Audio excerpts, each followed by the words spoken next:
নমস্কার, আপনাদের সকলকে স্বাগত জানাই চ্যানেল রূপা মুখার্জিতে। আজকে আমরা আলোচনা করব আয়ুষ্মান ভারত স্বাস্থ্য বীমা প্রকল্প নিয়ে। বর্তমানে দেশের কোটি কোটি মানুষ এই প্রকল্পের সুবিধা পাচ্ছেন, কিন্তু অনেকের মনেই প্রশ্ন রয়েছে, একই পরিবারের প্রত্যেক সদস্যকে কি আলাদা করে আবেদন করতে হবে? আর পরিবারে যদি কেউ 70 বছর বা তার বেশি বয়সের হন, তাহলে তাদের জন্য কি বিশেষ নিয়ম রয়েছে? চলুন খুব সহজেই পুরো ব্যাপারটা আমরা জেনে নিই।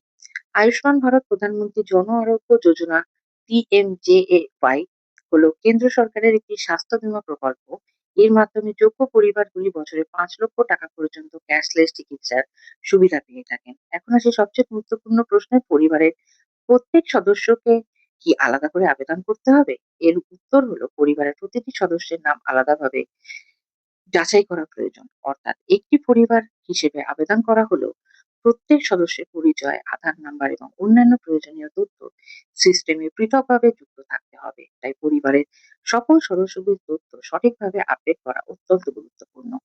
অনেক সময় দেখা যায় পরিবারের প্রধান সদস্যের নাম রয়েছে, কিন্তু অন্য সদস্যদের তথ্য যুক্ত হয়নি।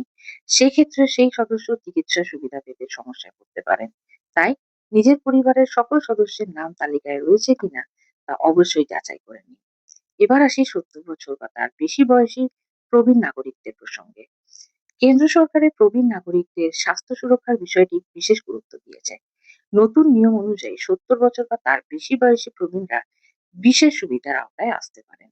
অনেক ক্ষেত্রেই তাদের জন্য আয় বা পরিবারের সামাজিক অর্থনৈতিক অবস্থার বাধ্যবাধকতা শিথিল করা হয়েছে।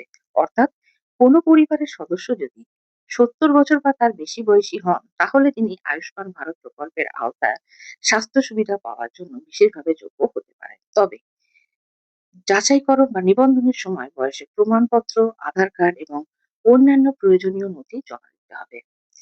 এই নিবন্ধনকরণের জন্য কি কি লাগবে? প্রথমত আধার কার্ড, দ্বিতীয়ত আধার কার্ডের সাথে লিঙ্ক করা মোবাইল নাম্বার, তৃতীয়ত পরিবার সম্পর্কিত তথ্য ও পরিচয়পত্র, চতুর্থত বয়সের প্রমাণপত্র, বিশেষ করে প্রবীণ নাগরিকদের ক্ষেত্রে। এবার জেনে নেওয়া যাক কিভাবে নাম চেক করবেন। অনলাইনে সরাসরি পোর্টালে গিয়ে মোবাইল নম্বর বা আধার নম্বরের মাধ্যমে নিজের যোগ্যতা যাচাই করা যায়। এছাড়া নিকটবর্তী সিএসসি সেন্টার বা স্বাস্থ্যসাথী সহায়তা কেন্দ্রে যোগাযোগ করেও তথ্য যাচাই করা সম্ভব। মনে রাখবেন, পরিবারের প্রতিটি সদস্যের তথ্য সঠিকভাবে নিবন্ধিত থাকলে তবেই চিকিৎসার সময় কোনো সমস্যা হবে না। বিশেষ করে যাদের বয়স 70 বছরের বেশি, তাদের তথ্য দ্রুত আপডেট করে নেওয়া অত্যন্ত জরুরি।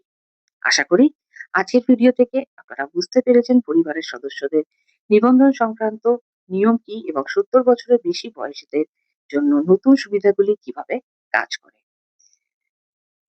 আপনাদের কোনো প্রশ্ন থাকলে এই সম্পর্কিত অবশ্যই কমেন্টস এর মাধ্যমে জিজ্ঞাসা করতে পারেন। আমি যথাযথ উত্তর দিয়ে সাহায্য করার চেষ্টা করব। ভিডিওটি ভালো লাগলে লাইক করুন, শেয়ার করুন এবং চ্যানেলটি সাবস্ক্রাইব করতে ভুলবেন না। সকলে ভালো থাকবেন। ধন্যবাদ। নমস্কার।